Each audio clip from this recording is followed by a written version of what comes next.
Any news? I didn't go to Vice. Simple as that. I didn't go to Vice, so I don't have anything to talk about because I did not partake in Vice. I wish I did, but I didn't. Simple as that. You're printing that. What did I print these in? I think I printed these in CF ABS. I can't remember what I printed these in. CF PETG. I can't remember what I printed these in.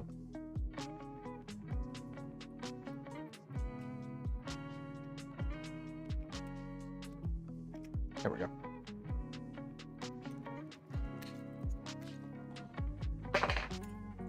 Do you know that a full-size adult can fit in the Phoenix? I know.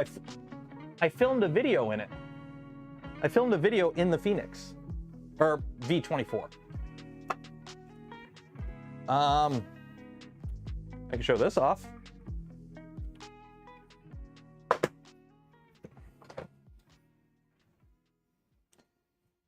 LMG was courteous enough to send one of these over. It's the Linus Tech Tips Precision Screwdriver, so that showed up. And for those wondering, it spins for like 30 seconds. It just...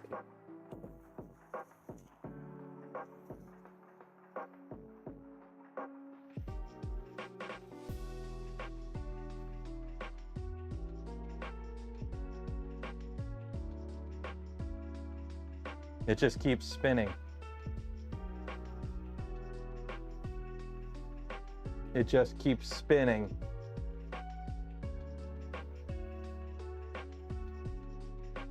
Is it a fidget toy? It's a fidget toy that is also a screwdriver.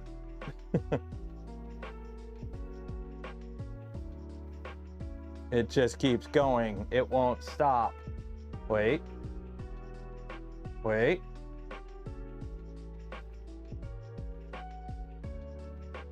Wait. Wait. Wait.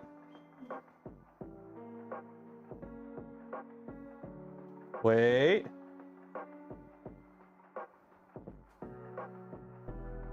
Wait.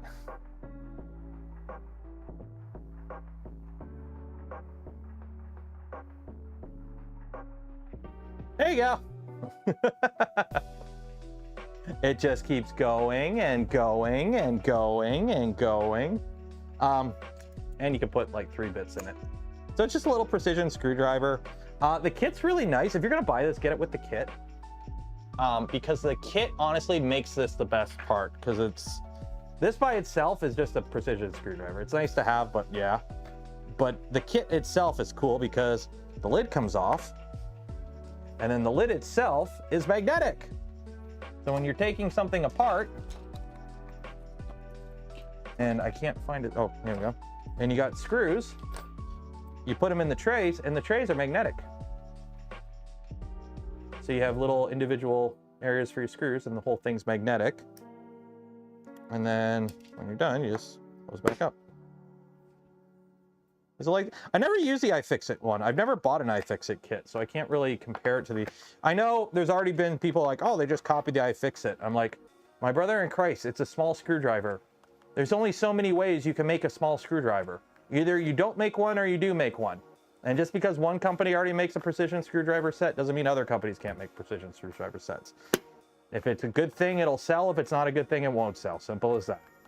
But yeah. Yeah. It's a nice little kit. I like it. Hopefully I don't misplace all the bits. The only thing that is kind of annoying is the labeling.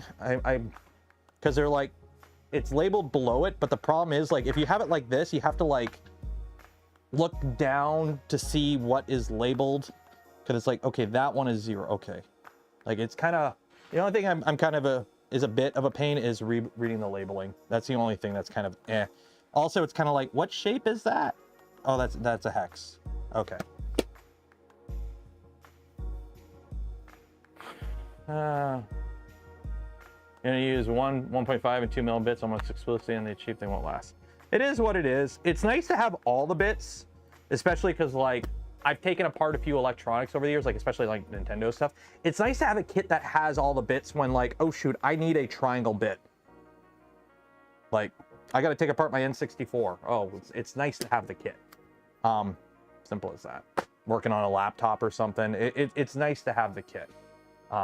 Simple as that. Like I used to have this was my old kit, and you know this thing is missing a lot of it. So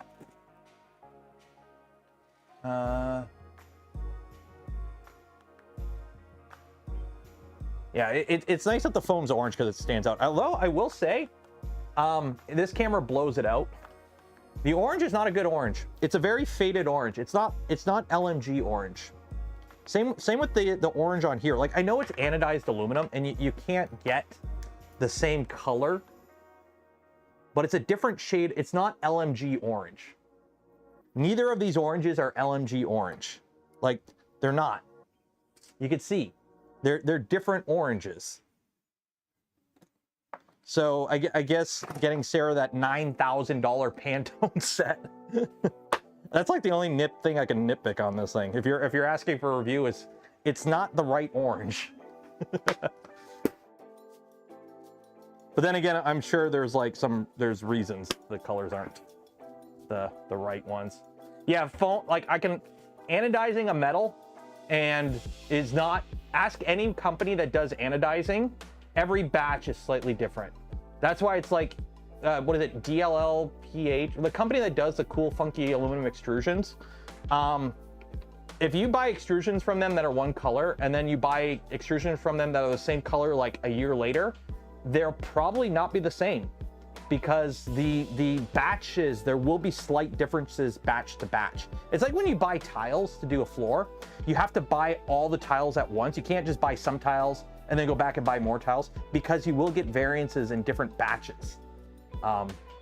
Yeah. The kit's 50 USD. I believe so. Full disclosure, they sent this to me. I didn't get one of the cool fancy creator ones with like my name in it, but they did send this to me. So I thank them for that.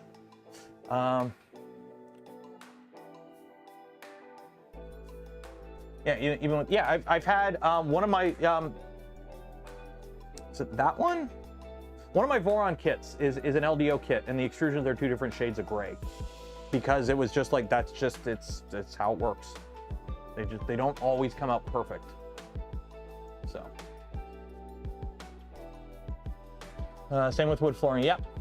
I know I screwed up when we did our bathroom. I ordered way too much tile. I basically ordered an extra floor. Like the bathroom wasn't big, but it's like I did the math because I tiled the bathroom, but I also tiled the walls in like the shower area with the same tile. And I ordered too much tile, so I had like 3 extra boxes when I was done. It's like I want to keep one of the boxes just in case. By the way, I've never used tiles that I've kept. Every time I've done flooring or tiled anything, you always keep a box of the flooring or you keep a box of the tiles in case one breaks and you can replace it in the future. The problem is you never do. So now I have like 2 boxes of tile and a box of flooring that's just been sitting there for 10 years, collecting dust, taking up space in my storage closet. But anyways, yeah, and they wouldn't let me return it because it's like, well, if you take it back, we can't sell it because it doesn't match any batches. I'm like, so.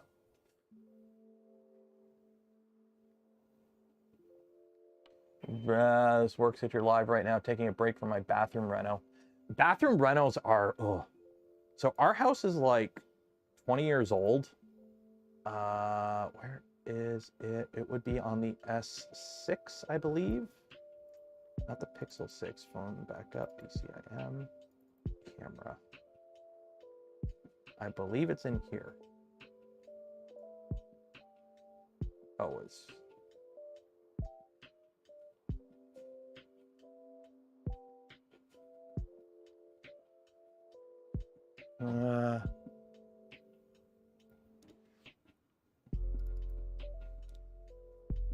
Nope.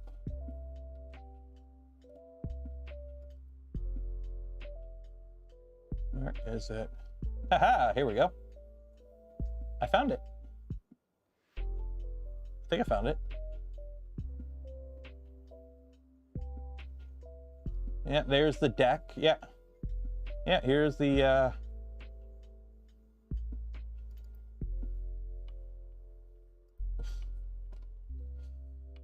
busting up all the old tiles. I pretty much ripped up the whole subfloor. I just said screw it, ripped up the whole subfloor. I couldn't get it out. I had to drop the ceiling because see this hole here? The exhaust didn't vent into the vent. The hose that's supposed to hook up your exhaust and bring it through your roof, they never hooked it up. So it exhausted directly into the blown-in insulation and got it all moldy. So I had to drop this entire ceiling to rip it all out. Oh, hey, you want to know how much the mold is for the Tesla Model 3 front fascia? There you go. I built it. So yeah, so I had to replace the whole exhaust system. That was fun to do.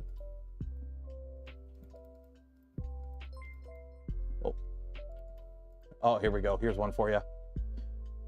Young Coda. New tub installed.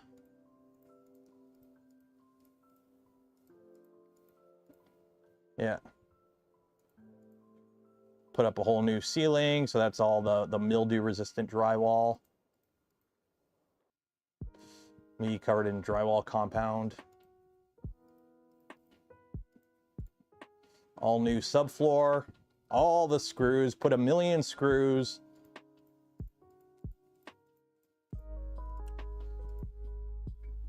Tile, all the things. So I ordered basically an extra floor's worth of tile.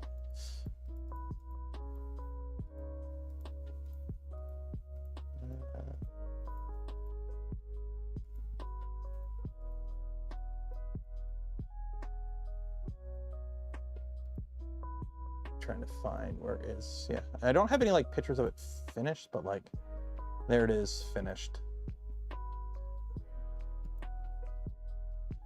I don't know what pictures are on here, so I can't go through like all of them.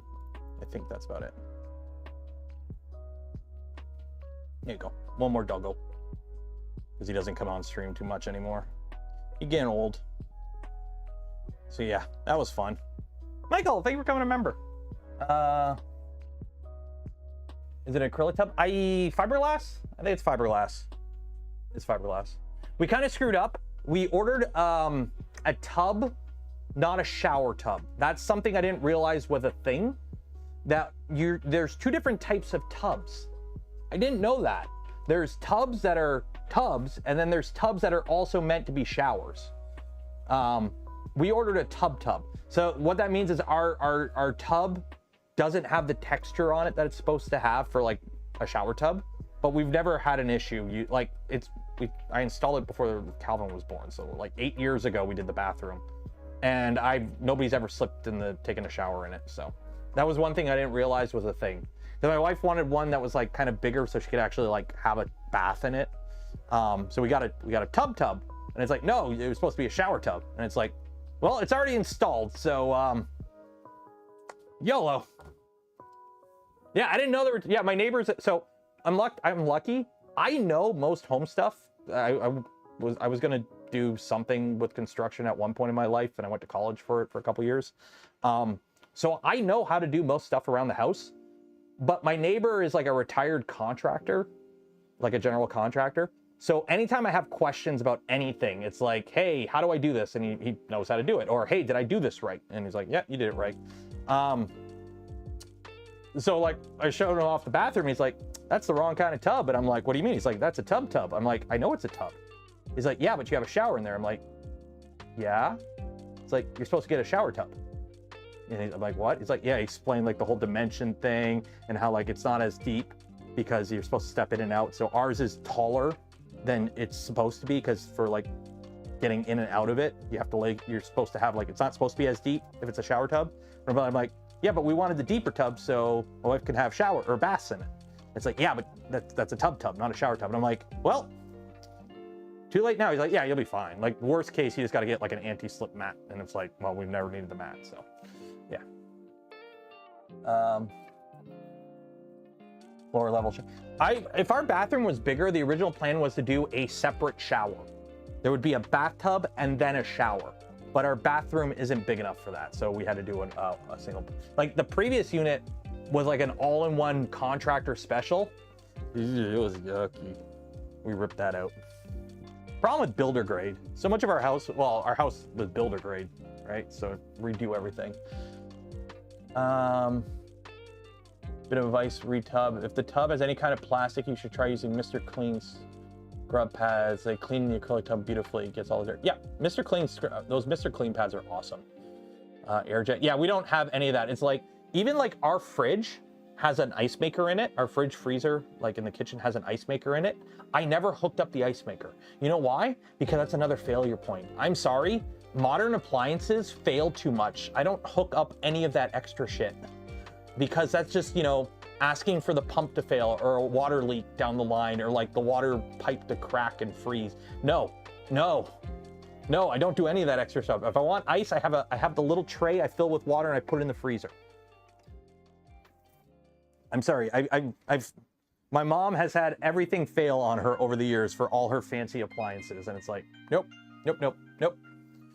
It's like, I wish I could buy a dumb TV. I hate the fact you can't buy dumb TVs anymore. You have to buy a smart TV. And when I turn on my TV, it takes 30 seconds to turn on because it has to boot an operating system. And then a software update on my flipping TV. It's like, no, I have my TV. I have the shitty thin client. You know those thin clients you can buy that are like old T470s? Like they're like i7 470s, like they're ancient, they're thin clients. Just buy one of those, put Linux on it, and just hook up your TV. Simple as that. You got a whole computer on your TV now. You don't need to have a stupid smart TV, but you can't buy non-smart TVs anymore. Hate it. Just don't connect the TV to a network. The problem is it's too easy to. It works fine at first. We have two TVs in our house. Our main TV upstairs is a 1080p Samsung. I bought it the year before 4K TVs got cheap. So it's a 50-inch 1080p. It's like 7 or 8 years old now. I bought it, it's a dumb TV. It doesn't have any smart features. It's 1080p. That's all I know. It's a Samsung 1080p. It was like, not like the top tier one, like a good mid tier one, but on Boxing Day sale or whatever. But it's great because I just have a thin client hooked up to it. Our TV downstairs is like a 55-inch 4K, but it's one of those like Fire TVs. And it's like, we only use it to watch like Prime because like it takes a minute to boot up. It's so annoying. Gotta hope that when the HDMI signal are going to just connect to your eyes. Well, I don't have an audio system. None of my TVs have audio systems, just like the built-in. I'll be honest, the majority of entertainment I watch is on my computer. I don't watch TV. We watch TV as a family every now and then. Like me and the wife, you know, we'll watch, you know, a show together every now and then. But like if I'm watching content on my own, it's on my computer.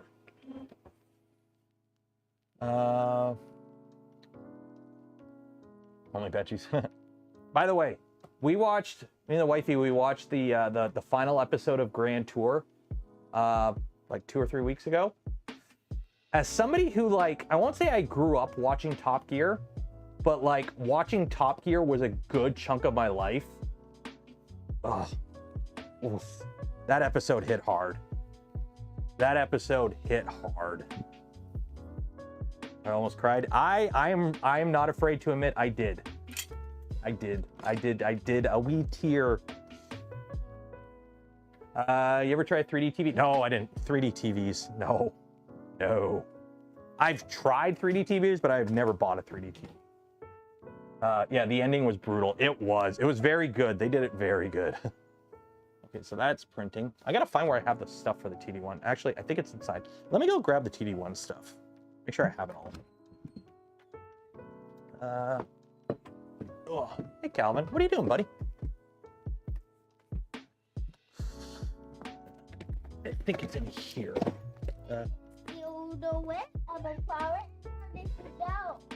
Started to snow? What do you mean it started to snow? Oh wait, that's not in here. Oh wait, it's not in here. It is not in here. It is in this bag.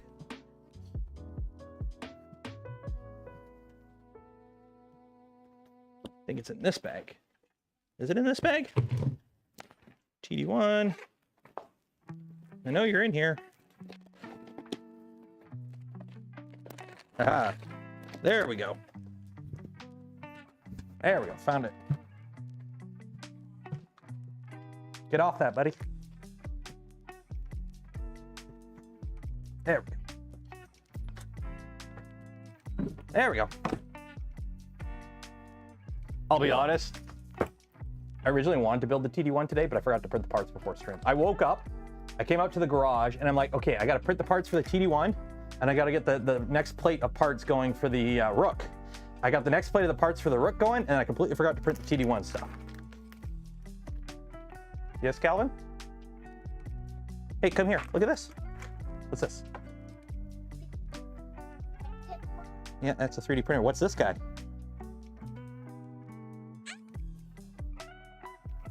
What? Why are you scared of it? What is it? It's not a dragon, it's a gargoyle. There you go. Go show mommy that. One of the movie. Yeah, and then figure out what we're doing for dinner. What are we doing for dinner, Calvin?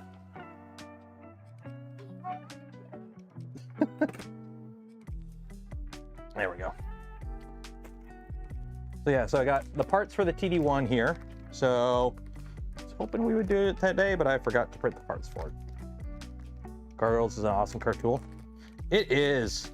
I'm sorry. Can we be honest? There was that period of 90s cartoons that were like way too mature for their audience. Like, go back and watch like the Batman animated series, like the first couple seasons. That show had surprisingly deep like themes going on. A lot of those shows did. They were way too well done and way too mature for their audience at the time, I believe. So we got all kinds of stuff here for the TD1. So we're gonna build that someday, either next Friday or someday. Or maybe I'll make a video on it, I don't know. So we got the TD1 stuff. You know what? Maybe that'll be next Friday, because I've also got the stuff from Alien 3D to do a couple of their projects. So maybe this Friday coming up, we'll do a grab bag stuff. We'll do a couple projects that on their own aren't enough to warrant a stream. but we'll do a couple random little things. So we'll do the TD one. I'll print off the stuff for the Alien 3D stuff. I've got a few projects from them to do. So we'll do that. I also, this was given to me at thing. So this is the Ambrosia Sparkle Green ABS. I don't know what I'm going to use it for, but I got it. Put it on the rack.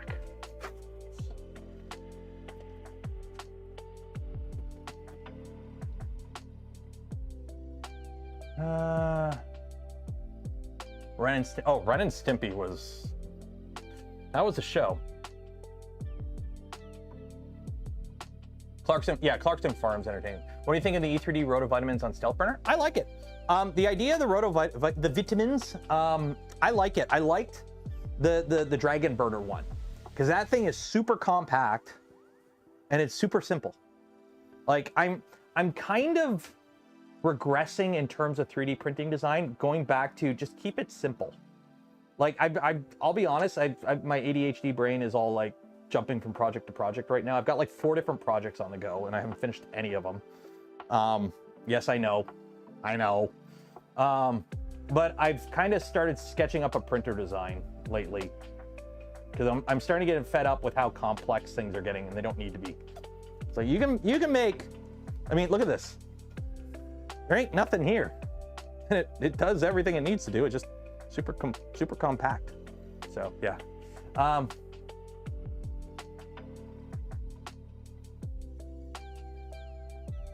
Ren and Stimpy was made for MTV. Yeah, wasn't it originally supposed to be like a whatchamacallit style show? Like a Beavis and Butthead type show?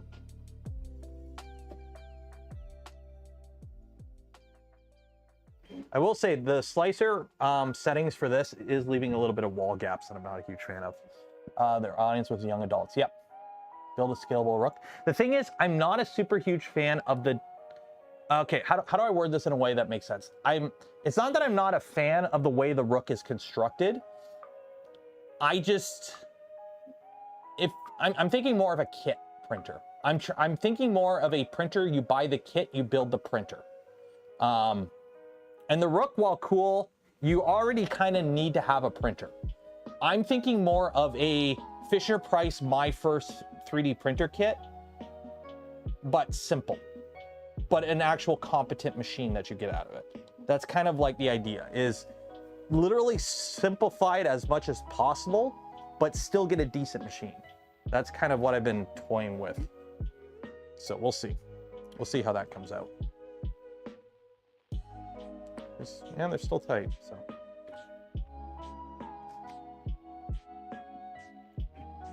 Thoughts on PC Probe? I have it on one of my machines. I like it. I like the PC Probe. It works pretty good. What motion system? Probably Core XY, because let's be honest. This is not complicated. Like, look at the Core XY motion system on a Rook. This is shit simple. Let's be honest. You have a bearing stack, 2 bearing stacks, and motors. Just basically reverse it so that this is open, have the motors at the front. That way you don't have to do the extra bearing stuff that you do when you do inline stuff. Basically do this, but simplify this even more in terms of like send, cut, send, and whatnot off-the-shelf parts. Like this one's already flawed. This is, you could tell like on this version of the Rook, this is one of the first ones, your front idlers are already kicked over. So if you look at this, these idlers are already crooked. They're leaning in. So on this one, these actually have a vertical support. You never do a screw into a printed part on its own with a bearing stack, because it will lean over under tension. It will. So this Rook is inherently flawed. That's why I don't really use it, because it's actually like it's failed already. Like it's functional, but it's failed.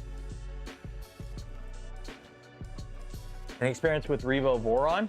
What about Revo Voron? I mean, full disclosure, I'm on the Voron team and I was around when we designed it. So I like Revo Voron, I guess. I was there. I was there, Gandalf. I was there when it was made. I like them. Personally, I like them because they're rigid mount.